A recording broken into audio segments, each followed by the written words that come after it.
Welcome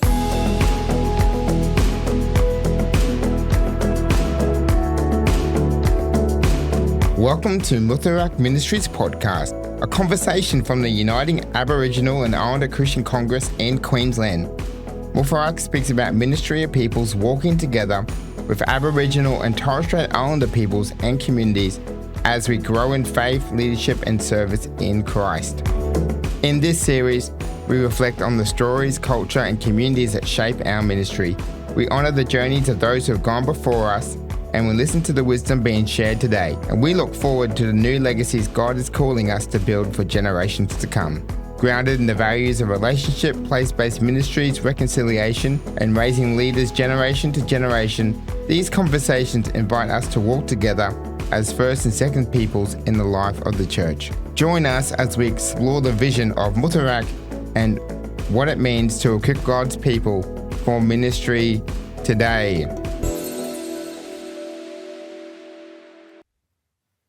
Welcome to the Muth Arrak Ministry Podcast, a conversation from the Uniting Aboriginal and Islander Christian Congress in Queensland. Muth Arrak speaks about ministry of peoples, walking together with Aboriginal and Torres Strait Islander peoples and communities as we grow in faith, leadership and service in Christ. In this series, we reflect on the stories, culture and communities that shape our ministry. We honour the journey of those who have gone before us, and we listen to the wisdom being shared today and look forward to the new legacies God is calling us to build for future generations to come. Grounded in the values of relationship, place-based ministry, reconciliation, and raising leaders generation to generation, these conversations invite us to walk together as first and second peoples in the life of the church. Join us as we explore the vision of Muth Arrak and what it means to equip God's people for ministry today. Hello and welcome to another episode of the Muth Arrak Ministries Podcast. Today we have a very, very special episode here, and we are sitting here on Kabi Kabi country in the Sunshine Coast. And today I have three young leaders with me. Could you all please tell us your names? I'm Austin, man. I'm a Rurichinga and Ewan man. I'm Tya-Yani and I'm a Butchler, Garawa and Gamilaroi woman, and I'm also Tongan and South Sea Islander. And I'm Zoe Corber, and my mob are Guakoa and Kukialangi, and my family also has a lot of historical ties to the community on Waka Waka country in Cherbourg. And we are sitting here at the beautiful Alexander Headlands area, and we're going to have a yarn today.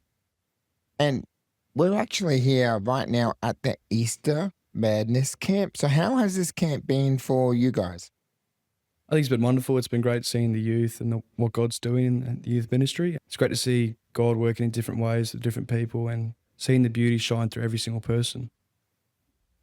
Yeah, it's really good to be back. This will be my third year. Unfortunately, I missed last year. This will be my fourth, but it's good to bring the kids up and let them all connect with the other youth in Uniting Church.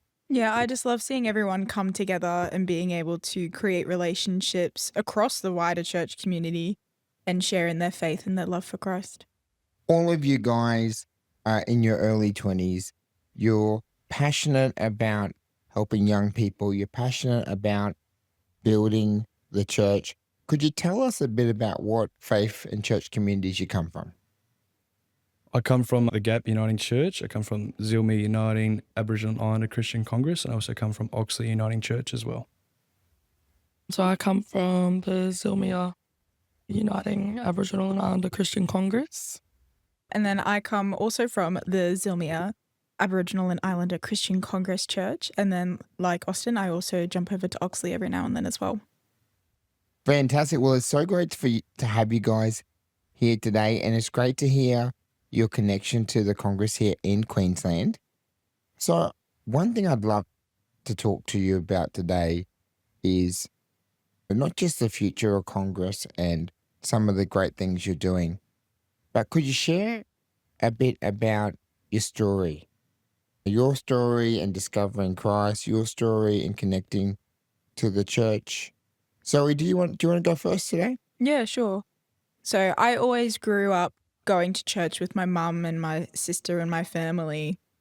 I didn't really think much of it, really. It was just something that we all did. We went to a big non-denominational church on the sunny coast, actually, up here. And then we moved to Toowoomba and we went to a church there, and then moved to Brisbane and went to a different church there. I kind of stepped away from my faith and my church life when I was in high school, as many people often do. But then when I was in year 8, I had the opportunity to audition for a choir at St John's Cathedral in Brisbane, and I was lucky enough to get in.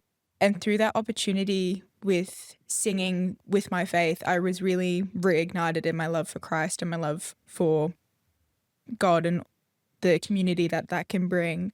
But it wasn't until recently that I jumped back into the Uniting Church. I had an opportunity a couple of years ago to join the Uniting Church and go down to a summit in Sydney and Canberra. And I was just reignited with my love for the Uniting Church way of Christianity. And I feel like we've just hit the ground running since then. I feel like my faith is something that I'm still figuring out. I think a lot of people are still figuring it out no matter what life stage they're at. But I'm really open-minded and excited about where things are happening at the moment. And Tia, do you want to share a bit about the journey that you're on? Yes. So for me, I grew up like Zoe within the church. I grew up actually at Zilmia Uniting Church, and I was baptized there when I was 3. And then me and my family, we'd move away from Brisbane a couple of times during my childhood, but every time we'd come back, we'd always go back to Zilmia. So that's the church that I call home. But yeah, I just grew up around Christians. My nan's a pastor, and now my mum's a pastor in the last couple of years. But I think I've always kind of had faith in Jesus and like been connected. I have like swayed at times, but I've always stayed strong in my beliefs. And yeah, it started from a young age and it's just kept going. But yeah. My mum was a lay minister down in Sydney, at Tya-Yani and Miranda. I kind of always grew up in the Uniting Church. It's a really beautiful place. And, you know, from a young age, I didn't really feel like I belonged in church at all. I kind of just went there because Mum kind of made us to, dragged me along to every single service. In the morning, always wanted to go home. But, you know, as I grew older, we moved up here in 2019. I didn't go to church for 5 years. And the last 2 years, my faith has really been changing. I went to church in 2024 at the Gap, and I could feel him moving inside of me. My faith has grown a lot recently, and it's taken me a while to kind of throw out all the old thoughts I had of Jesus and what I perceived him to be through all the doctrine that got handed down to me, and changing my ways and understanding truly what it means to be loved by God and to love God. And yeah, my faith is always growing every day and every minute, and I'm excited to see what happens. Yeah, it's incredible as we get on that journey to discover who Jesus is for ourselves. And, you know, you're all First Nations young people. Could you maybe share about how some of those incredible perspectives around culture help enhance and help you in understanding who God is and who Jesus is? I think for me, something that I've always talked about in my family with my elders and my mum is that pre-colonization, like God and like the story of God was already here. Like it wasn't brought over. It was just a different way of seeing Christ through the Bible. But we already had like our traditional practices and our traditional ways of being, which were God-given. Like that we didn't just come up with them out of nowhere. They were gifted to us by God. And I think that's also displayed in like all the different nations that make up Australia and all their different customs and all their different law systems and all their different ways of being. But if you really want to dive into it, there's so many Dreamtime stories that directly relate to stories in the Bible or ways of being that are taught to us through our women's business and our men's business that are directly linked to the Bible. So I know some people find it really hard to see how they could be similar at all, but I always grew up knowing that they were one and the same, but just different expressions of the same thing. I think with that, the fact that we're in the Uniting Church is so crucial to that. Like, we all worship in different ways, especially in comparison to colonizers and the Europeans. Like, we worship in such a different and beautiful way. Our song dancing, our song lines, our art, our beautiful, all different types of worship. And it's so unique that we have all different nations across the entire country, on all the islands, and that we still, in all the same way, worship the same God and love the same people. I think it's beautiful. I mean, God's been here since time immemorial and always has been, always will be. And I think it's lovely. I feel so connected that he's with my ancestors, walking right by them the whole entire step of the way. And how do you feel about just getting a revelation of God's glory and who he is through creation? How do you process really taking that time to walk with him throughout your day, not just rushing, not just being focused on all these other things? Are they kind of values or thoughts that resonate with you guys? I think all the time. I mean, I go to university, it's always busy, I got assignments every week.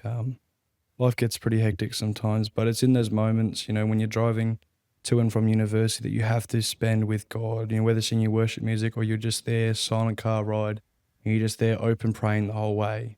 And it's those moments that are really crucial. And it's walking through campus, it's going through things and seeing the beauty, seeing God's light and his creation in other people and seeing how unique and different we are. And being kind of people watching, I suppose, actually seeing how beautiful God is, that we are all made exactly like him. Tia, you mentioned before that your grandmother was a pastor, your mother was a pastor.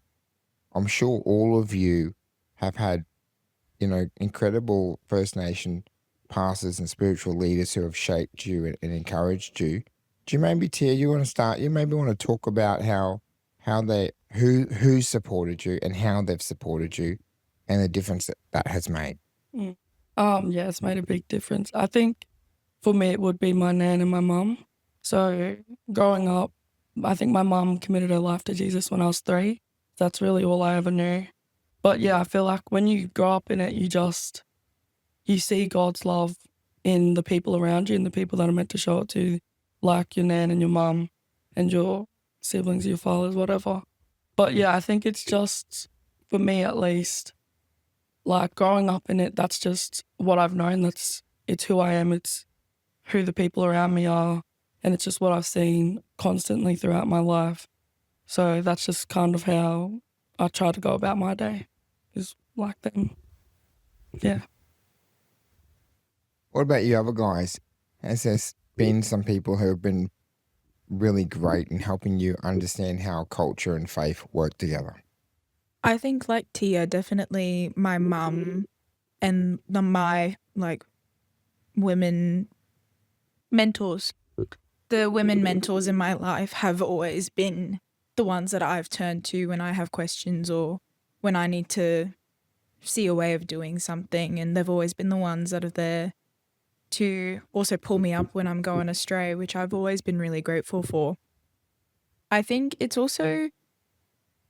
different for everyone. Everyone has their own way of seeing things, and I think that's what's so special about having people around you as well, is being able to see those different perspectives. Because even though you're all living in the same community, you're still going to have different lived experiences. And I think that's what's great about having community as well, is being able to share the same experience, but experience that experience differently. We're talking about communities, and all of you have been on this journey, in discovering Christ. You're also all here volunteering and serving young people. And Zoe and Austin, you guys are also creating a young adults group. Can you maybe share about that young adults group and about the vision for it? Yeah, so we have it every second and fourth Sunday of each month over at Oxley Uniting Church for young Aboriginal and Torres Strait Islander peoples. And it's just kind of, we all get together, we all get to worship God and have a little yarning circle. We talk about how our weeks have been, and we open the Bible and read and see what it's doing in our lives, how it connects to our culture, what ways we can actually really apply it, and what ways that will change what we do in our lives. And just like anything, it's small at the moment, but we show up and people come along and they go away, and then sometimes they come back again. But, Austin and I show up every second and fourth Sunday.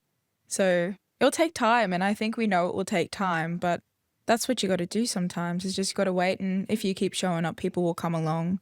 But no, it's been really exciting, the times that we've had like a bigger group though come, and some of the discussions that we get out of it have been really fruitful.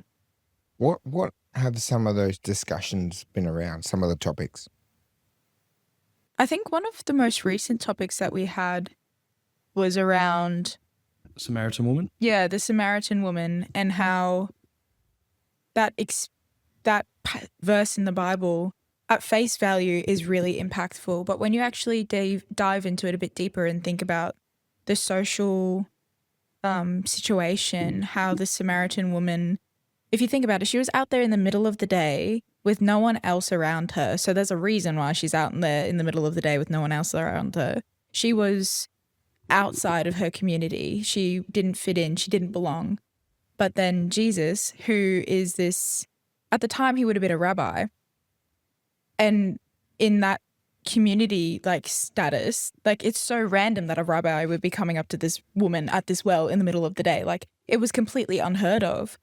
So it was just that scene in that passage, and we were really unpacking how amazing it was that God, through Jesus in this moment, came to this woman who was seen as other, who was seen as alien, and accepted her and told her to go spread the word.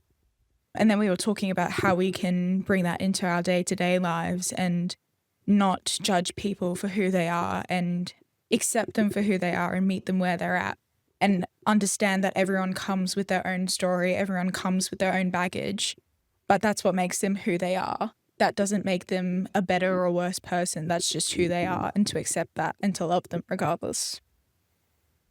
And so you guys are creating a space for young adults to grow and develop in their faith, to have these spiritual discussions, and to also be a part of this young adult community. All of you have done some incredible things and do take a responsibility in your churches, in serving, in helping people. What role do you think young adults will have in the Uniting Aboriginal and Islander Christian Congress in Queensland over the next 5 to 10 years? I think the really exciting thing is that it's completely up to us.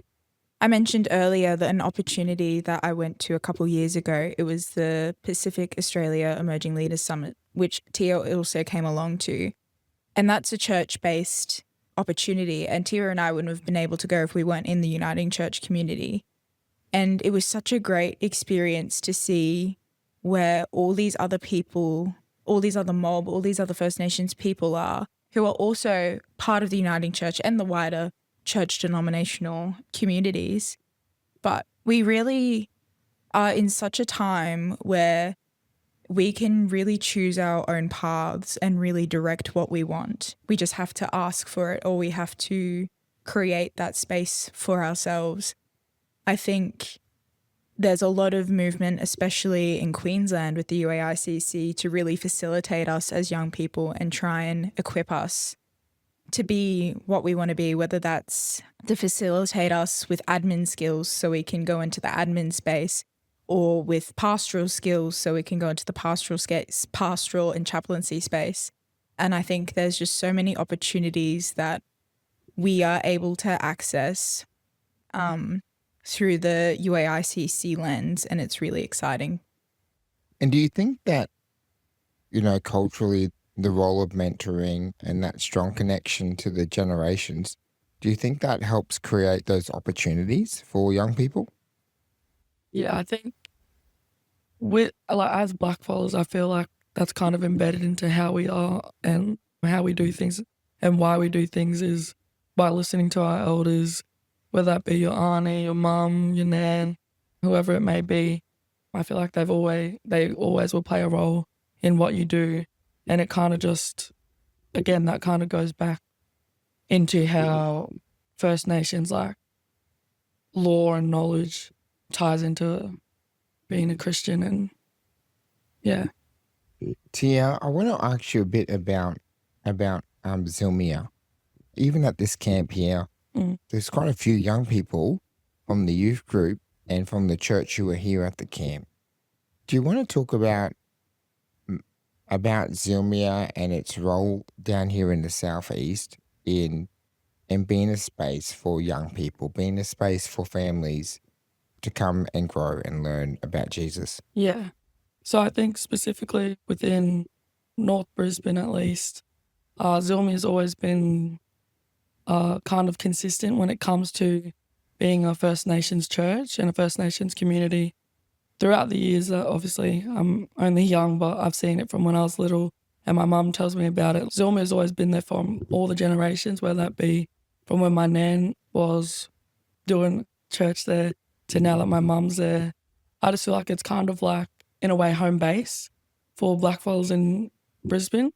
And yeah, I don't know, I just feel like it's always been, like, the best word I can say is consistent. That's what the UAICC at Zilmia is. It's just consistency for our mob, and they can just come back. Like, they don't have to stay, they don't have to keep coming for them to be welcome. They're just welcome whenever.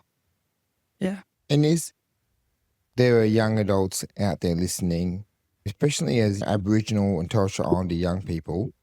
We're always looking for role models in faith, always looking for peer connections with faith, people who are also walking that journey.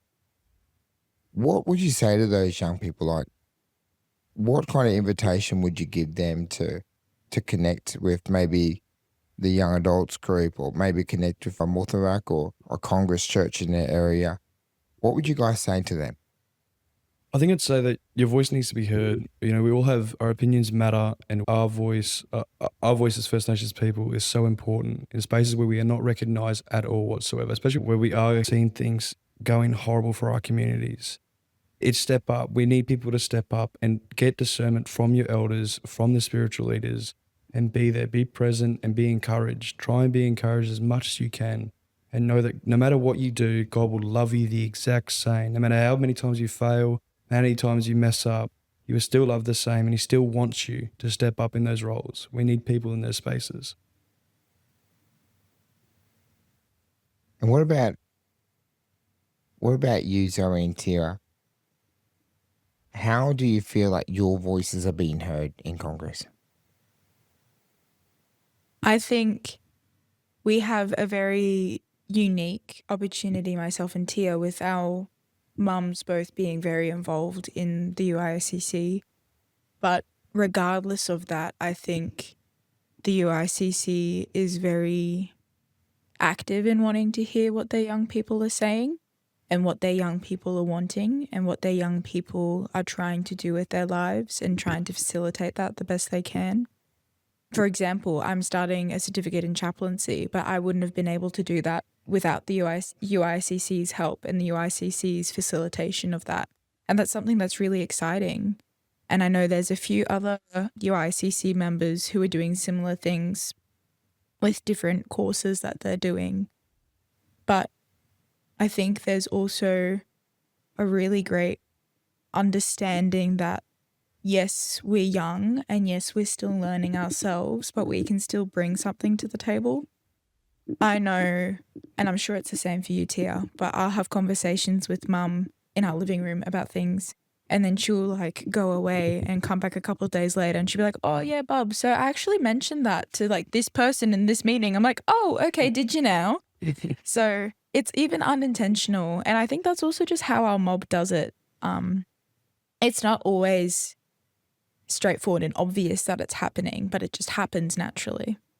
And how do you guys feel, there is a covenant between the Uniting Church and the Congress. How do you feel the Uniting Church is moving towards supporting Congress at this time? I think there's lots of positivity happening, especially after our most recent synod, where we were able to pass the pass the approval of the property fund. That was a really big step. So I think the wider church community is wanting to support us. I think there may be some spaces where they need to step back a bit and actually listen to us, but that will come over time. Nothing will be fixed overnight. But there's definitely lots of congregations that are wanting to learn and wanting to support us how they can. It's just trying to figure out how we can be in relationship with each other and work towards those goals, but also maintain our autonomy as the UAICC, because that's something that's really important to us as well. That yes, we are part of the Uniting Church and we love the Uniting Church and the wider family, but we do operate in our sort of own little bubble. And that's not a bad thing. It's just what it is. And that's how we are made to support our own people and facilitate our own people stepping into those leadership roles. And I think there's lots of understanding of that within the wider Uniting Church community as well. You know, the future of Congress is quite exciting, and you know, talking to you guys and some of the other members of Congress, I can definitely feel some momentum, some excitement coming from you. Where do you guys see Congress in 5 to 10 years' time? Hopefully there's new leaders stepping up and we got people in the space. The young adults have actually stepped up and our voices are being heard and valued. And yeah, hopefully God's moving in great ways and we got people moving into ministry, into all different kinds of areas of worship.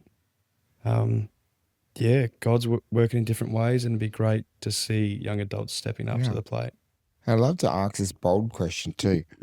What do you guys see your contribution to the church over the next 5 to 10 years?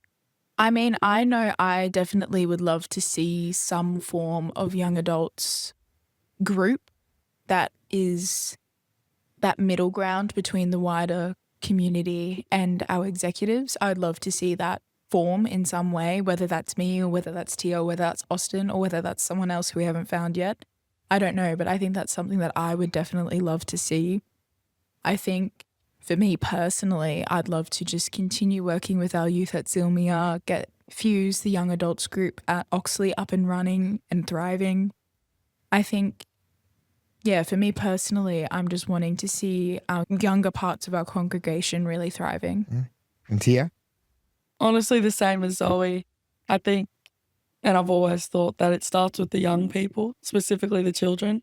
And so I think if we can keep just supporting them and guiding them in their faith, and then, you know, obviously helping them as they grow up, and that I think that's just all we can do really, because they're our future generations, like us three are as well. But yeah. Austin? I think my contribution for the next 5 to 10 years is just through serving others. Like, I love serving. I get so much joy out of serving every single person possible. And I don't know where the Lord's guiding me or where my footsteps will go or what path I'm going to go down. But either way, like, I'm going to be serving people no matter what way, shape or form. And I love that. And that's the beautiful thing. My contribution will be serving people in any way I can. So I have a few quick fire questions here. Love you all to answer. The first one, Austin, you can go first. The first one is one word to describe your generation. Loved. Okay, yeah. Tia?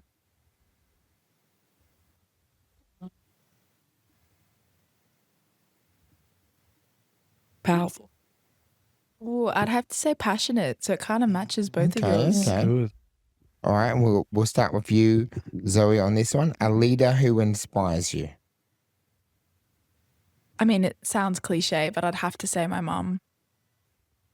And so would I. Love you, Sono. I'd have to say my great-grandfather, Roy Marika. Okay, all right, okay, fantastic. And what is a worship song or a worship artist that you have playing in your car?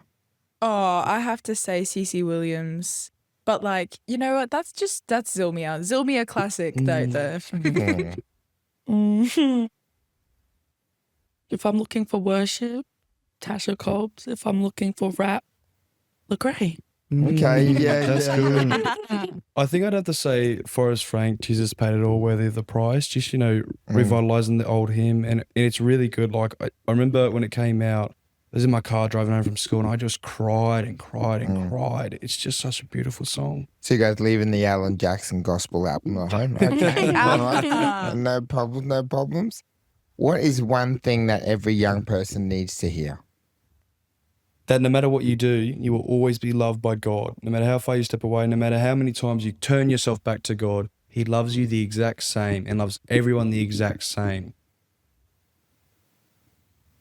I think just to know that with God you can do it and you can do all things through Him.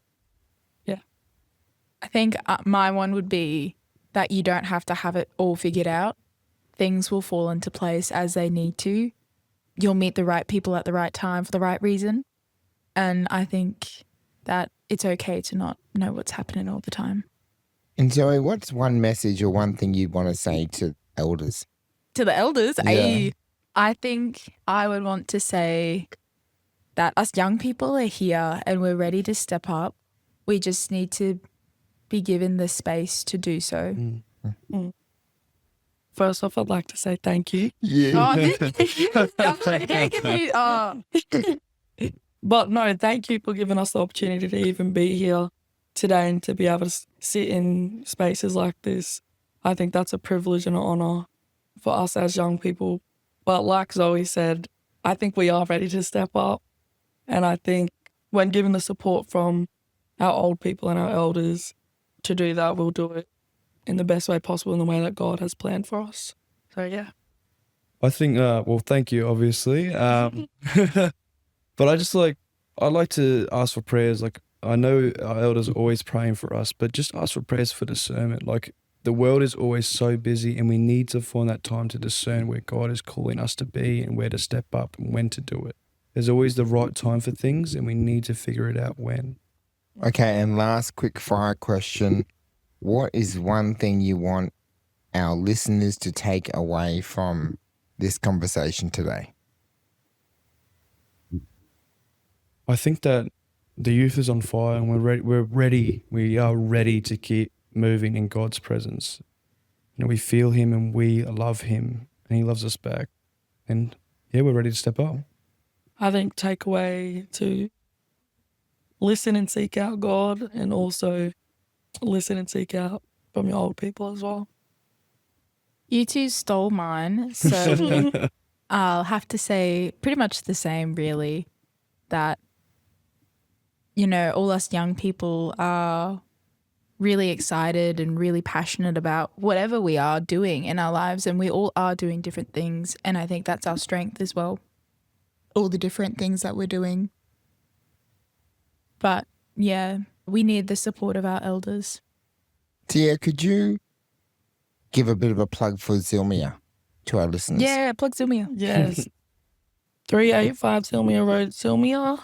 Come check us out Sunday, 10 a.m. or over at Oxley Uniting Church for our young adults. Fuse group. Yeah, you Every can follow us on second Sunday. Instagram. Fuse.UAICC. Yes. Yeah. And Zoe, tell us about the Fuse Instagram page. Oh, I'm very proud of the Fuse Instagram page. I've spent a lot of time making it. But at the moment, you can see all of the dates of when we're meeting. You can see a little description of who we are and what we do. And then there's just like a little general info poster. But that's like our main page to get any information, or if you want to contact us at all, that's probably your best spot to go to. So we've had a conversation today with Austin, Tia and Zoe from Muth Arrak Uniting Aboriginal Islander Christian Congress in Queensland. It's been so great to talk to you here in Alexander Headlands while you guys are attending the Easter Madness camp this year. So thank you so much for coming in. Thank you for having thank you. us. Thank you.